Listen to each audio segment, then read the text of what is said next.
tout le monde, j'espère que vous allez bien. Alors aujourd'hui je vous reviens avec une vidéo test patron. Donc j'ai décidé comme ça de temps en temps de faire des tests de patron qui me plaisent bien. Donc celui-là, ça faisait un moment que je voulais l'acheter et je l'ai pris pour ma fille. J'ai décidé de lui faire sa robe de Noël dedans. Mais avant, j'ai voulu tester pour voir s'il taillait bien et tout ça dans d'autres matières. Et là, je me suis lancée. Donc là, je vous montre le modèle que j'ai fait. Alors le patron, c'est le McCalls M7707. Comme d'habitude, j'ai recopié les pièces du patron qui m'intéressaient dans du papier craft blanc que je vais repasser pour qu'il soit plus net et que je puisse travailler plus facilement dessus. Ici, j'ai décidé de faire cette robe dans deux tissus différents, mais totalement différents. Celui que vous voyez à l'image, c'est un tissu que j'avais déjà travaillé lorsque j'ai fait ma petite robe violette à volant. La vidéo est disponible sur ma chaîne. C'est le même, mais couleur... alors, je ne me rappelle plus le nom de la couleur, mais bon, on dirait un petit peu un bordeaux, enfin, ou vin, je sais pas quoi. Enfin, bref, vous voyez la couleur à l'écran. C'est une couleur qui tient, c'est un tissu qui tient chaud et j'ai voulu tester cette robe dans ce tissu-là. Je précise que celui-ci m'a été offert par les coupons de Saint-Pierre. C'est forcément un site que vous connaissez si vous me suivez un petit peu parce que j'y achète la majorité de mes tissus. Parce que j'aime bien, je trouve qu'ils ont du choix et niveau qualité, service client, nickel. Donc, ce qui s'est passé, c'est que mon premier tissu avait eu des défauts. Je les ai contactés et ils m'ont envoyé celui-ci gratuitement. Donc, j'ai décidé de faire une petite robe à ma fille dans ce tissu. Et, petite précision, le patron, en fait, prévoit des manches courtes. Mais moi, j'ai décidé de rallonger ces manches-là jusqu'au poignet. Donc, faire des manches longues classiques, hein. Histoire que ma petite princesse n'ait pas froid cet hiver. Alors, trêve de bavardage. Donc, comme vous pouvez le voir, je recopie les pièces du patron sur le tissu. Je les épingle. Alors, je travaille endroit contre endroit. Je marque tous les repères qui figurent sur le patron qui vont m'être utiles pour l'assemblage tout à l'heure. Et là, je vais vous montrer comment j'ai procédé pour les manches. Je n'ai pas rallongé de manière, comment on va dire, de la manière la plus classique. J'ai vraiment fait quelque chose de vite fait. Et parce que j'avais pas envie de me prendre la tête. Mais le résultat était plutôt correct. Donc je vous montre. Là, je mesure la longueur de la manche d'un vêtement qui lui va bien. Je pars du haut de l'épaule et je vais me positionner au niveau de la mesure qui convient. J'ajoute les marches de couture évidemment et là je trace le bas de ma manche. Je continue en épinglant les pièces de tissu ensemble. Je reporte les repères et là je vais pouvoir découper mes pièces et je les mets de côté toujours endroit contre endroit, épinglées l'une face à l'autre.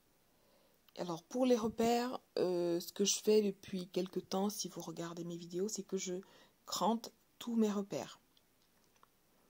Comme ça au moins, ça me permet de bien les maintenir, de les avoir au bon endroit. Et je trouve que c'est plus pratique pour travailler en fait. Lorsqu'on doit faire des pinces ou des plis comme là je vais en faire, c'est plus pratique. Donc je crante avec mes ciseaux. Et après, je reporte les repères de l'autre côté avec ma craie tailleur. Alors ici, je n'avais pas réalisé que la caméra n'était pas au bon endroit. Donc là, je vous explique vite fait. Je reporte tout simplement les marques des plis du bas de la robe, donc de la partie jupe. C'est une robe qui a des plis creux. Donc là, je reportais tout simplement les marques de ces plis-là après avoir cranté au niveau des repères. Voilà, c'est tout. Donc là, je m'occupe de l'autre partie. Je précise ici en fait que cette robe prévoit en fait un zip dans le dos. Mais moi, je n'ai pas mis de zip. C'est un tissu qui s'étire. Donc, ce que j'ai fait, j'ai coupé le dos et le devant de la robe au niveau du pli. Que ce soit la jupe ou le haut. Vous allez voir, j'ai tout coupé dans le pli. Et j'ai laissé...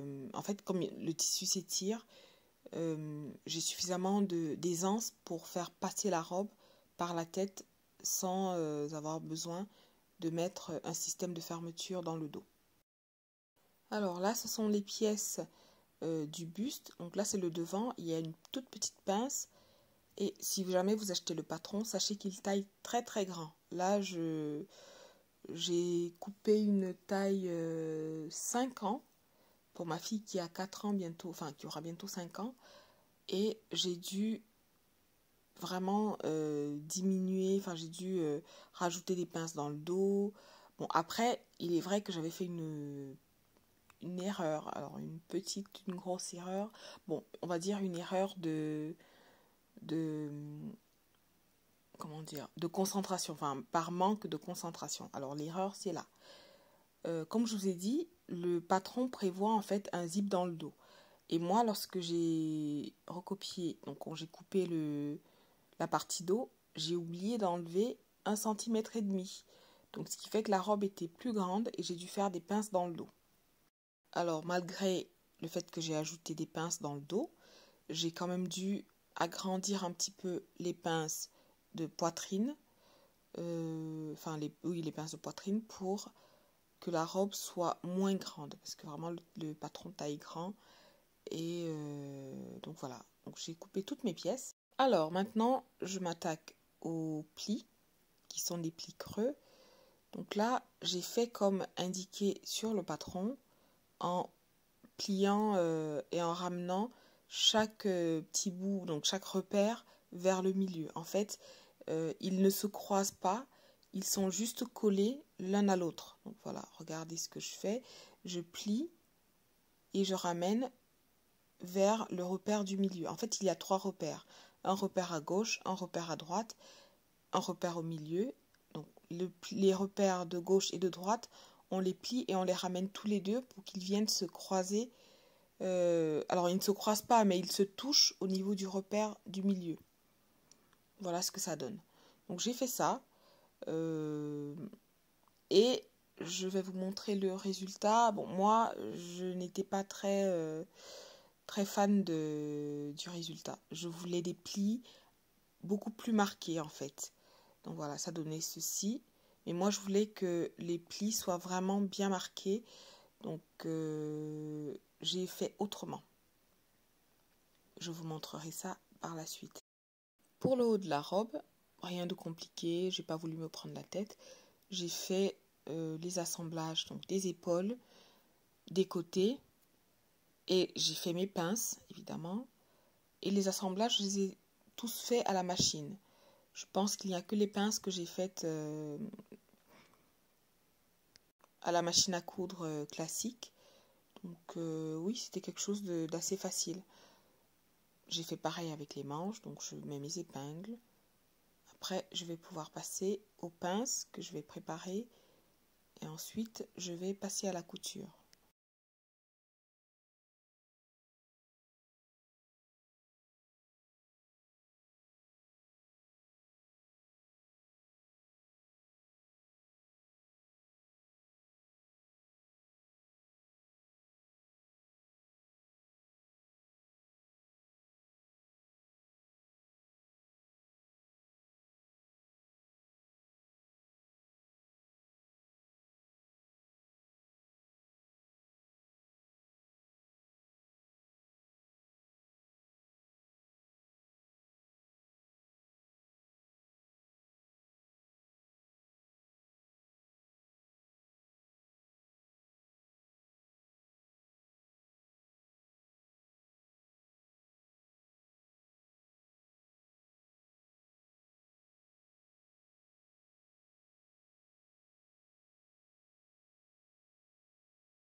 Alors, c'est parti pour la couture des pinces.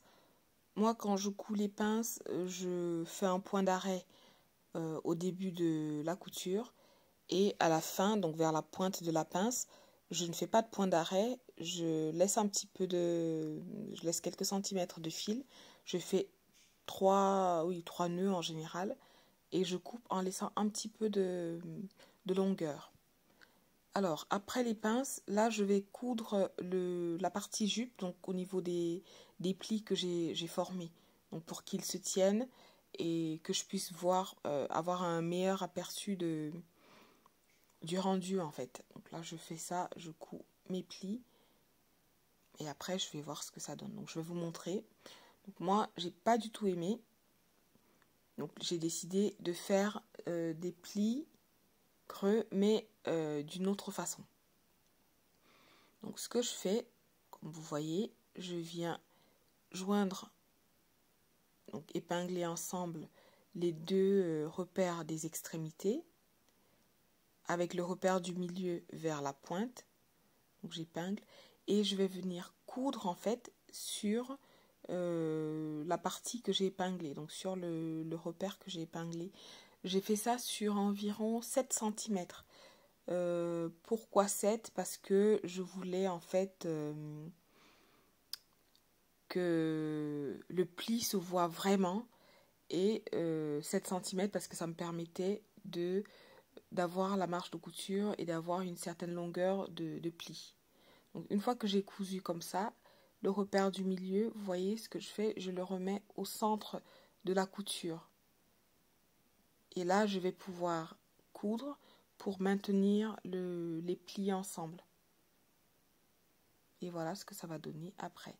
Donc chaque repère, je viens le positionner au centre de la couture que j'ai faite. J'épingle et après je vais coudre au point droit. Alors cette méthode, je l'ai découverte dans un patron que j'avais acheté pour faire une jupe pour moi. Donc j'ai trouvé que le rendu était joli. Voilà. On voit bien les plis jusqu'à un certain niveau. Et après, bon, le tissu part un petit peu librement et je trouve que c'est plus joli. Enfin, au niveau du rendu. Après, là, c'est moi, mais peut-être que vous trouvez les plis creux classiques plus jolis. Donc, enfin, bref. Voilà. Moi, j'ai fait comme ça et le résultat me plaisait davantage. Une fois que j'ai fini de faire mes plis, je vais maintenant assembler endroit contre endroit au niveau des côtés, le dos et le devant de ma jupe. Donc, comme je l'ai dit, je ne fais pas de système de fermeture. La robe pourra passer par la tête et les épaules sans problème. Il y a suffisamment d'élasticité. Donc j'épingle en commençant par les repères des côtés. J'épingle de manière parallèle parce que je vais coudre à la surjeteuse. Donc lorsque vous cousez à la surjeteuse, il vaut mieux épingler parallèlement. Ça vous permet en fait de retirer facilement les épingles juste avant de passer le tissu à la machine. Et là, je vais coudre les deux côtés à la surjeteuse et je vais également coudre la partie buste de la robe après avoir fait mes petits nœuds de pince que j'avais oubliés. Et je passerai également les manches à la surjeteuse. Allez, c'est parti! Donc là, on commence par les coutures des épaules. Voilà ce que ça donne à l'envers. Alors, je ne l'ai pas précisé, mais j'ai décidé en fait cette fois de tracer ma ligne de couture parce que je voulais vraiment respecter la marge de couture. Et avec la surjeteuse, quelquefois, c'est un peu compliqué. Enfin, surtout quand vous êtes débutant comme moi, je le suis. Donc, je fais ça quand je veux vraiment respecter ma marge de couture. Je trace ma ligne de couture et je n'ai plus qu'à suivre, à me laisser guider avec la machine. Alors, en fait, ici, ce qui se passe, c'est que la couture de ma deuxième aiguille, ou la première, enfin bref, celle de gauche, va se positionner juste au niveau de la ligne, enfin juste avant la ligne que j'ai tracée, la ligne de couture. Parce que c'est la craie qui trace, enfin qui a une certaine largeur. Donc voilà, cette couture-là va se positionner à cet endroit-là. et je vais pouvoir couper, en fait les lames de ma surjeteuse vont couper l'excédent de tissu. Ce qui permet effectivement de bien respecter les marges de couture, qui ici sont d'1,5 cm prévues par le patron. Alors, maintenant que j'ai assemblé la jupe par les côtés et que j'ai fait les assemblages de buste, maintenant je vais coudre ensemble le haut et le bas. Donc ici, je commence par les côtés, c'est le plus simple, ce sont les repères, donc les coutures de côté. J'épingle comme d'habitude de manière parallèle pour faciliter le passage à la surjeteuse. Ensuite, je me laisse guider. Ici, il n'y a vraiment pas d'avantage de repère parce que le tissu s'étire bien, il n'y a pas de souci. Alors, j'ai oublié de le préciser, lorsque vous faites des pinces au niveau, enfin des pinces, peu importe leur positionnement, lorsque le tissu est très épais, il faut dégarnir les pinces pour avoir vraiment un plus joli tombé et pas de bosse, enfin voilà. Il vaut mieux dégarnir légèrement vos pinces. Ensuite, je vais venir assembler les manches au reste de la robe.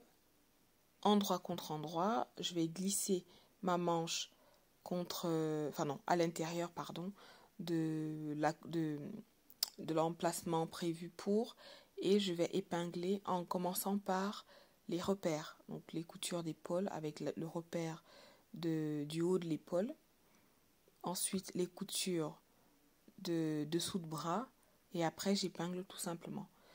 Le patron prévoyait qu'on fasse en fait des fronces, mais moi j'en ai pas fait parce que je n'en voulais pas, et en plus ce tissu s'étire plutôt bien, donc j'ai pas rencontré de difficultés particulières à assembler cette partie-là. Alors comme je vous l'ai dit en début de vidéo, cette robe, je l'ai faite dans 2 tissus différents pour l'instant. Je pense que je vais encore la faire, hein, parce que c'est un modèle qui me plaît beaucoup, il est facile à travailler. Et le modèle plaît également beaucoup à mon petit mannequin, donc je pense qu'on va beaucoup faire ce modèle. Donc bref, l'autre tissu en fait c'est un jersey, alors attendez, c'est un jersey, mince je sais plus, c'est un jersey nid d'abeille, voilà, que j'ai acheté sur le site Les Coupons de Saint-Pierre. C'est un tissu que je voulais acheter depuis longtemps, mais j'hésitais parce que j'avais peur qu'il ne soit pas comme je l'imaginais en fait. Mais en fait, il est vraiment comme je l'imaginais. Et il est trop beau. Je m'en ferai sûrement, enfin je vais sûrement encore l'acheter dans d'autres coloris. Là, je l'ai acheté en rouge, donc j'ai cousu la robe de ma fille, vous allez voir en fin de vidéo. Et je vais me faire une robe. Et je pense que je vais encore... Non, c'est pas que je pense. Je l'ai encore commandé aujourd'hui. Je l'ai commandé dans un bleu. Bleu... Alors, comment ils ont appelé ça? Bleu... Je sais plus. Enfin, bref, c'est un bleu. Je vais faire sûrement une robe. Parce que moi, j'adore les robes. Et je pense que vous n'avez pas fini de le voir, celui-là. Donc, c'était une parenthèse. Là, c'était la couture des manches. Je vous montre, pardon, ce que ça donne. Et voilà. Alors, petite astuce que j'avais oublié de partager avec vous, c'est lorsque vous cousez alors, cette couture-là, on la rencontre souvent lorsqu'on assemble les manches à un vêtement. Pour éviter en fait que vous ayez des décalages, l'astuce alors je ne l'ai pas trouvée, je vais être honnête, je ne l'ai pas trouvée. J'en ai entendu parler, je ne sais plus où, je pense que c'était dans un patron de couture, je ne me rappelle plus exactement. L'astuce en fait consiste à mettre les épaisseurs, alors à ne pas superposer les épaisseurs, mais à les coucher chacune d'un côté. C'est-à-dire que la couture de la manche, par exemple du côté gauche, et la couture du vêtement, donc de dessous de bras, du côté droit. Donc ça permet en fait le parfait alignement de la couture, c'est-à-dire qu'il n'y a pas de décalage. Il y a une parfaite continuité et franchement le rendu est top. Donc vraiment je partage ça avec vous. Si vous avez besoin de plus d'infos, demandez-moi en commentaire, je vous expliquerai. Parce que je ne sais pas si vous avez compris, mais voilà.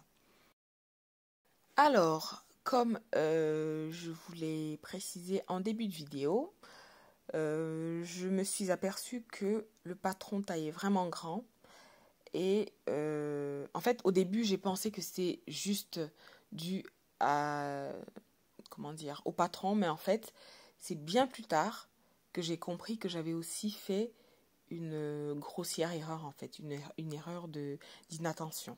Donc l'erreur dont je vous ai parlé au début, euh, donc en fait, j'avais pas enlevé, donc j'avais 3 centimètres de trop au niveau du dos. Donc forcément, ça n'a pas aidé, hein.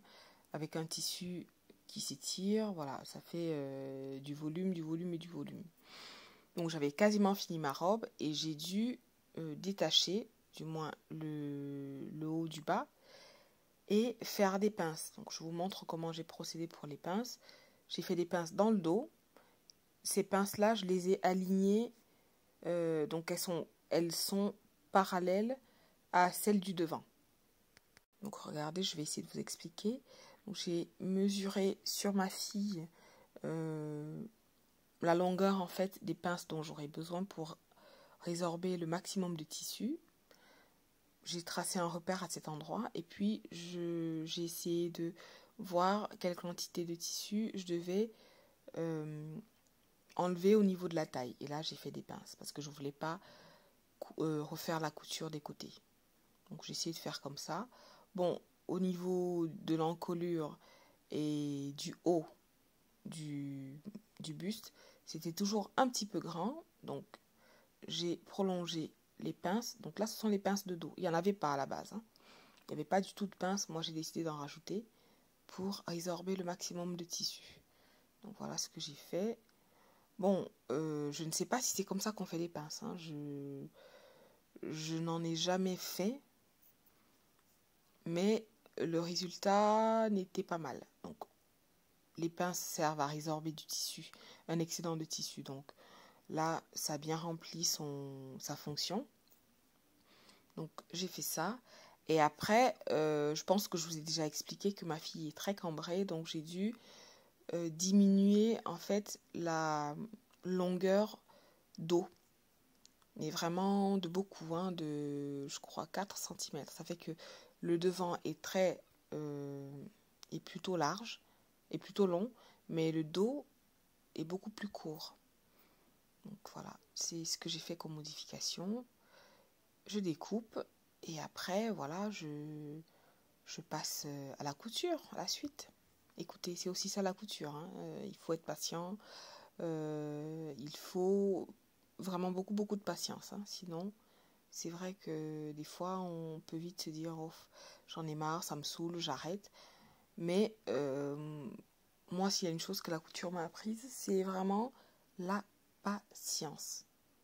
Et en plus, quand vous avez un petit peu galéré à faire quelque chose, franchement, le plaisir après est décuplé, quoi.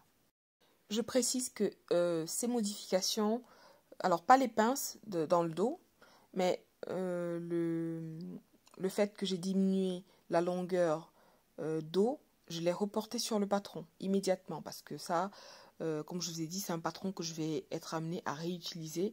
Donc j'ai préféré vraiment le travailler de telle sorte que je n'ai plus à faire de modifications ou que je n'ai plus de mauvaises surprises plus tard. Donc j'ai profité du fait que ma fille soit là. Elle a essayé, j'ai fait les modifications, je les ai reportées sur le patron. Comme ça, c'est fait, c'est plié et on n'en parle plus. D'ailleurs, j'ai tellement bien fait mon travail. Bon, alors la meuf qui se la pète un petit peu. Mais bon, je suis fière quand même parce que j'ai failli m'arracher les cheveux. Mais bon, j'ai bien fait mon boulot parce que lorsque j'ai refait la robe dans l'autre tissu que vous allez voir après, elle tombait pile poil, nickel chrome, vraiment zéro défaut.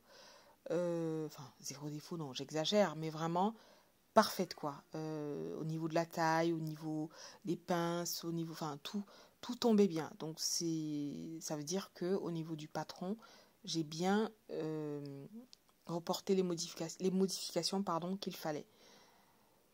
Donc voilà, ouf, j'ai beaucoup bavardé aujourd'hui quand même, hein. Ouh là là, j'ai l'impression que je ne fais que ça, parler, parler, parler. Bon, j'espère quand même que ce que je dis est intéressant et vous permet de comprendre ce que je fabrique. Parce que sinon, voilà, ce serait dommage. Alors, donc là, ce sont les pinces devant que j'ai prolongées légèrement.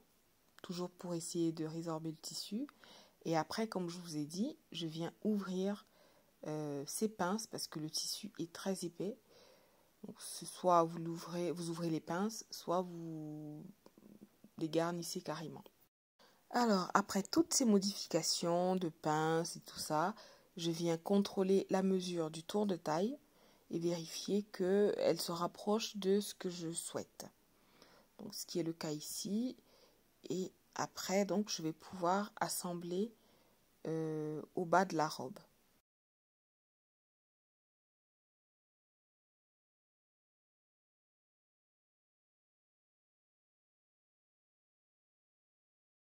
Je viens enfin assembler le haut et le bas, endroit contre endroit. Donc ici, je mets ma jupe à l'envers. Et je ne sais pas pourquoi j'ai mis le haut à l'envers également. Je pense que je devais être fatiguée. Donc là, j'ai bien remis le haut à l'endroit et je l'ai glissé à l'intérieur de la jupe. Ici, ce qui est cool, c'est que comme j'ai modifié le patron, je n'avais pas besoin de me soucier, de faire attention à bien mettre le haut devant, le devant, enfin non, le devant devant, le derrière derrière. Vraiment, j'ai assemblé en faisant juste correspondre les coutures de côté. Et comme je vous ai dit, comme il y a un petit peu d'épaisseur, on couche chaque couture d'un côté pour permettre l'alignement parfait lorsqu'on va assembler. Ici, je viens surjeter le bas de la robe, donc au niveau de l'ourlet. Et après, je vais faire un point droit simple. Il faudrait d'ailleurs que j'essaie les ourlets t-shirt. J'ai jamais essayé ça. Il faudrait que je le fasse. Je ne sais pas si vous avez vu passer une petite couleur bleue. En fait, il s'est passé que l'un de mes fils m'a lâché en pleine couture. Donc j'ai dû improviser. Bon, là, j'ai pas eu de soucis. Hein. J'ai pris un fil bleu et puis c'est à l'intérieur, ça se voit pas. Le temps que les fils que j'avais commandés arrivent, voilà, j'ai fait comme ça. Une fois que l'assemblage est terminé, je vais maintenant venir préparer la couture de l'encolure. Pour l'encolure, j'ai fait une petite parmenture, comme j'ai déjà montré. Je pense que j'ai déjà montré cette technique-là. Je me sers du vêtement fini pour faire ma parmenture, en fait. Après, vous pouvez vous servir du patron, mais moi, je ne l'ai pas fait parce que je savais que j'allais modifier le patron plus tard. Donc, j'avais peur que ça ne coïncide pas, que ça ne corresponde pas. Donc, je suis partie du vêtement fini. Donc là, c'était l'encolure dos. Et maintenant, je vais faire la parmenture, pardon, devant. Donc, je trace et je fais toujours une parmenture, en fait, de 5 cm de largeur. Donc, marge de couture comprise. Pour les parmentures, c'est pareil, j'ai tout fait dans le pli du tissu, tout simplement pour que ça corresponde bien aux vêtements. Donc voilà, c'est fini. Je vais assembler par les côtés, pareil à la surjeteuse. Après, je coupe mes fils de surjeteuse et je vais maintenant venir assembler cette parmenture endroit contre endroit à l'encolure.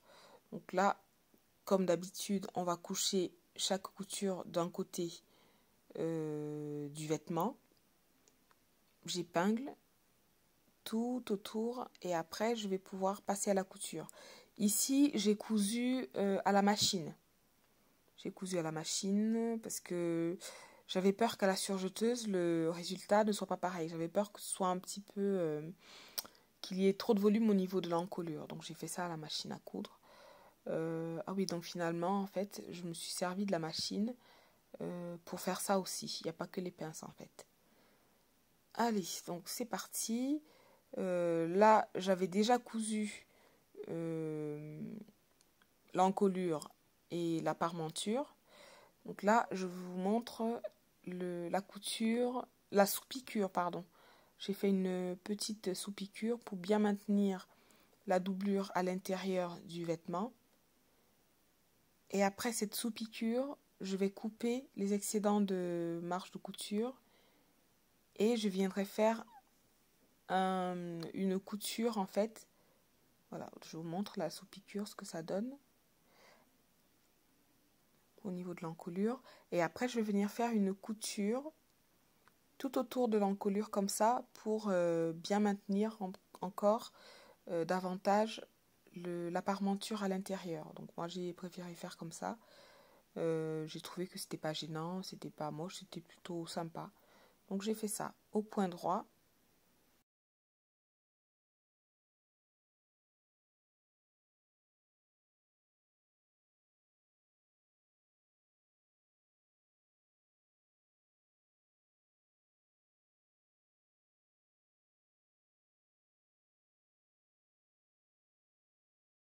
Alors je vous montre le résultat. Voilà ce que ça donne. Donc ma couture d'encolure. Et maintenant je vais préparer l'ourlet. Comme je vous ai dit tout à l'heure, j'ai fait un petit ourlet pour vraiment essayer de faire en sorte qu'il soit présentable, on va dire. Je trace ma ligne en fait à 1,5 cm et après je viens épingler perpendiculairement au pli que j'ai formé et je vais coudre à 1 cm du bord. Et j'ai fait pareil pour les manches. Et là, je couds au point droit en commençant et en terminant ma couture par des points d'arrêt.